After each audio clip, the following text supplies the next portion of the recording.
Ladies and gentlemen, good afternoon and welcome back to our channel once again. I don't know where you're watching this particular video from, but for me, I'm here in Kisumu, just arrived, specifically for this video. Earlier in the morning, I went to Siaya, where I visited a friend and took breakfast there. In fact, after this, I'm headed straight to Homa Bay, Oyugis area, where I'm going to have my lunch at the invitation of another friend of mine. And then in the evening, I'll be home in Nyakach. So I'll be covering by the end of the day, 3 counties. But a lot of you guys have asked me to talk about a meeting which took place yesterday between William Ruto and Moussa Faki, the current chair of the African Union Commission.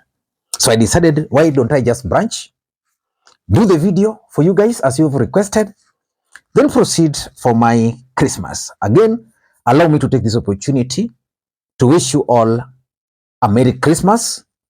And for those who will not be able to meet until next year, also want to take this opportunity to wish you a prosperous new year. For us, I think mambo ni mengi, masaa ndio machache. The politics has refused to disappear. The politics has refused to take a break. So the meeting yesterday between Faki, Moussa, and William Ruto, in my view, is significant politically speaking. I want to be very brief. It's significant for 2 main reasons. How is Addis? Thank you, my friend. Welcome. Thank you. Welcome very much. Welcome. Thank you. Very good. Number one, Faki is the current chair of the African Union Commission. The elections of the new chair of the African Union Commission is coming up in February. So the timing of the visit makes it significant politically speaking. What was his objective at this particular time? Because remember, Kenya is producing a candidate. Number two, it's also significant because William Ruto currently must ensure that Raila Odinga wins the AU chairmanship. Because if Raila Odinga won't win, then his equation is going to change completely. So William Ruto has been engaging in diplomacy to try and win support for Raila Odinga. Remember, the campaigns for the AU chairmanship is led by the government. And I was reading in the dailies just the other day that the government has also assigned the NIS as part of that deal. So maybe the NIS have been giving William Ruto briefs about the progress of that campaign. And that can explain why Faki came to Kenya. So in this video, I want to explain to you guys the details why Mohamed Faki met with William Ruto yesterday. Again, before you do that, for those who are watching this channel for the first time, please take a second or two, click that subscribe button so that next time we produce a video like this, YouTube will automatically notify you. And the subscribers, I want to continue thanking you guys for your continued support. Because without the support, this channel cannot be where it is. Ladies and gentlemen, let us begin the video by going through what William Ruto posted after this meeting. This is what William Ruto posted. We are implementing reforms at African Union's structure to make it more effective and efficient in pursuing the continent's interest.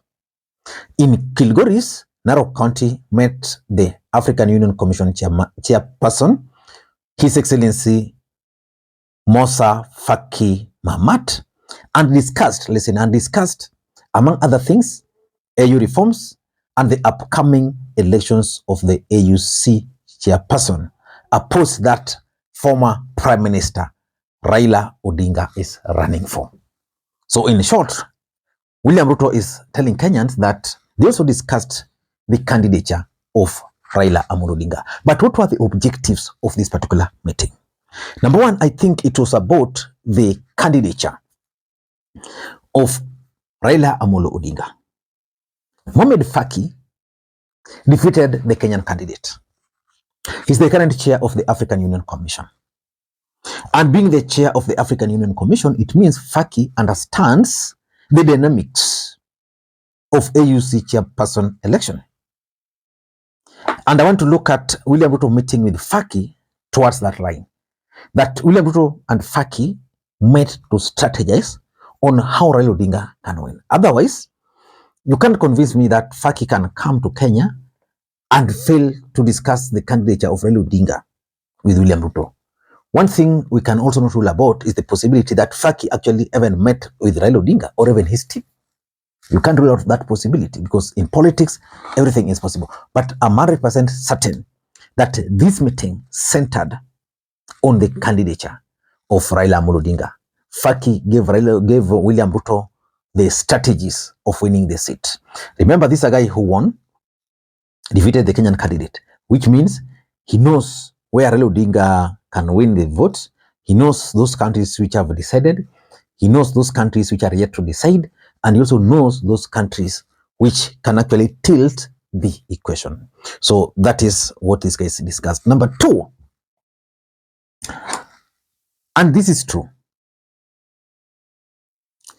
A few weeks ago, was it last week, what one? William Ruto shocked the entire country when he met with the former president Uhuru Kenyatta at his residence in Gatundu. And we predicted that that meeting was going to shape the politics of this Republic of Kenya moving forward. But the biggest question is, why do you think William Ruto decided to reach out to Uhuru Kenyatta? Personally, I've always believed that there was a bigger hand that forced Ruto to look out for Uhuru Kenyatta. For those who follow the politics very closely, we all know that Donald Trump was elected as the next president of the Republic of America, United States of America, sometimes back. We know that William Ruto was kind of a project of the United States of America. Now, Joe Biden, who really raised the profile of William Ruto, is outgoing, which means he's going to exit. So Trump is coming in.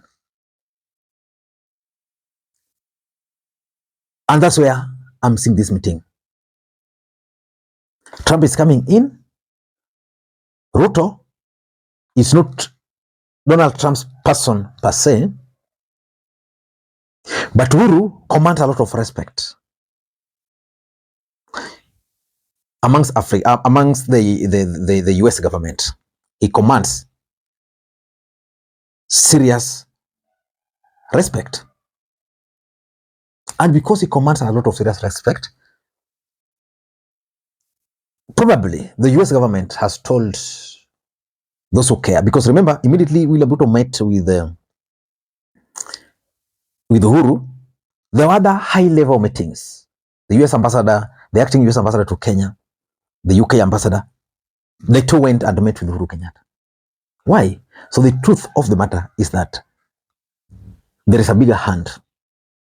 And that hand delivered a message to William Ruto. Number three, I'm also looking at this meeting as part of William Ruto's charm offensive mission. Why am I saying this? You know, William Ruto's re-election is pegged on Raila Odinga winning. But we all know that there are Kenyans who really don't want Raila Odinga to win this seat. They are writing letters to various heads of states, spamming their inboxes. So Ruto, in my view, convened this meeting to discuss with Faki the real issue. Maybe to ask him to ensure, to help him ensure that Raila Odinga wins the seat. Because if Raila Odinga won't win, William Ruto is going to be in deep problem. And lastly, you know, I've always told you on this platform that in politics, nothing happens out of mere coincidence. And that everything in politics is normally well planned, well scripted, and executed to achieve specific political objectives. The truth of the matter is that there are other candidates who are also gunning for this seat. A coded message was being sent to them that this race probably is already predetermined. Because the next time we'll start hearing some of them complaining, writing letters for requiring an explanation why Faki went to Kenya while Kenya is producing a candidate. But I think it's a coded message to those other candidates that, you know, this thing is going this particular direction. Ladies and gentlemen, I don't know what you think. I promise to make the video short.